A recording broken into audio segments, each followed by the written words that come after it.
Welcome to Hajian Ranch in Armenia. Today is April the 15th of 2020. We are still building the root cellar. This is the old balcony, and it's going to be extended all the way to the edge of the new root cellar. This is the new root cellar that's in front of the house. As you can see, it's over 6 feet deep, and this will be the entrance to the root cellar.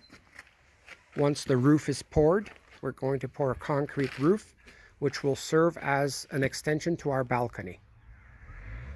So have a nice day. May Jesus bless you and keep you safe, my friends, from the coronavirus. So as you can see, there will be stairs built here to go down into the root cellar, and those are the stairs to go up into the house. Have a wonderful day. You can see the trees are in bloom, the fruit trees. Those are pear trees right here.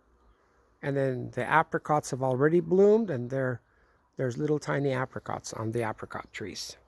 Grow your own food now.